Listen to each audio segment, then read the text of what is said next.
जळगाव शहराच्या रस्त्यांची दुरावस्था का झाली आहे याचे सत्य हे शनिवारी उघड झाले। ते जळगाव जिल्ह्याच्या बांधकाम विभागामध्ये बघायला मिळाले। भ्रष्टाचाराने साऱ्या सीमाच ओलांडलेल्या आहेत हे फक्त आपण ऐकलं होतं। सरकारी कर्मचारी हे एखाद्या कामाचे बिल काढण्याकरता 2-5% कमिशन घेतात हे ऐकले होते, परंतु चक्क एखाद्या कामाचे 50% कमिशन मागायचे ही तर हद्दच झाली। यावरून तुम्हाला अंदाज येईल की बांधकाम विभागाच्या या शाखा अभियंत्याने आतापर्यंत किती कमिशन खाल्ले असेल। नमस्कार, मी सुनील बोळे आणि आपण बघत आहात साक्षीदार न्यूज। जर का तुम्ही आमच्या चॅनलला नवीन असाल तर आत्ताच आमचे चॅनल सबस्क्राईब करा, लाईक आणि शेअर करायला विसरू नका। शनिवार दिनांक 9 रोजी शासकीय सुट्टीचा दिवस असल्याने काही ठराविक कार्यालय हे सुरू असतात। या दिवशी जे काम इतर दिवशी होत नाही ते काम या सुट्टीच्या दिवशी करता येते। आता ते काम कोणते असेल ते तुम्हीच कमेंटमध्ये लिहून सांगाल।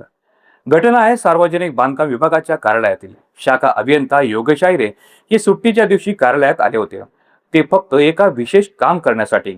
आणि हे काम करीत असताना त्यांच्याच कार्यालयात त्यांना लाचलुचपत विभागाने 5 लाख रुपयाची लाच घेताना रंगेहात पकडली। ही बातमी वाऱ्यासारखी संपूर्ण जिल्ह्यात पोहोचली आणि अनेकांचे धाबे सुद्धा आणले।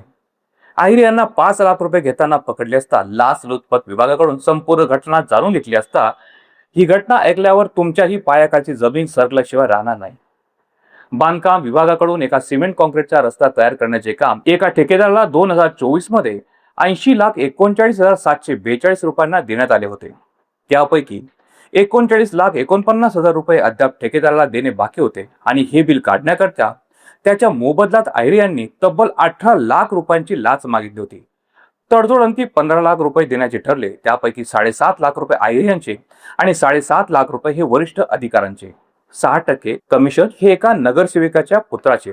म्हणजे 39,49,000 रुपयांपैकी जर 18 लाख रुपयांचं अधिकारी कमिशन मागत असतील तर त्या ठेकेदाराने काम कसे करायचे। या अशा अधिकाऱ्यांमुळे जळगाव शहराच्या रस्त्यांचे वाटोळे झाले आहे।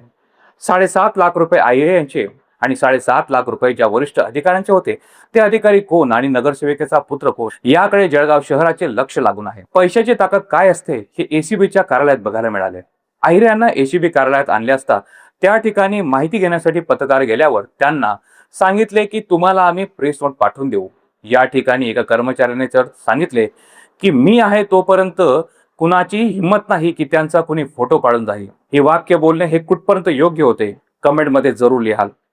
या ठिकाणी मात्र आहिरे यांना भेटण्यासाठी आलेल्या कोणत्याही व्यक्तीला अडवण्यात आल्याचे चित्र दिसले नाही। आहिरे यांना एसीबीच्या कार्यालयातून मेडिकलसाठी वैद्यकीय महाविद्यालय जळगाव या ठिकाणी आणले असता तब्बल त्यांना गाडीतच 1 तास बसवण्यात आले। आहिरे यांना 1 तास गाडीतच का बसून ठेवले याचा अनेकांनी तर्कवितर्क लावला। याबद्दल माहिती घेतली असता गुन्हा दाखल झाला नसताना त्यांना गाडीतच बसवण्यात आल्याची माहिती मिळाली। जर गुन्हा दाखल झाला नव्हता तर 1 तास आधी आहिरे यांना मेडिकलसाठी का आणले होते, 1 तास गाडीत का बसवण्यात आले, असे अनेक प्रश्न या ठिकाणी उपस्थित होत आहेत।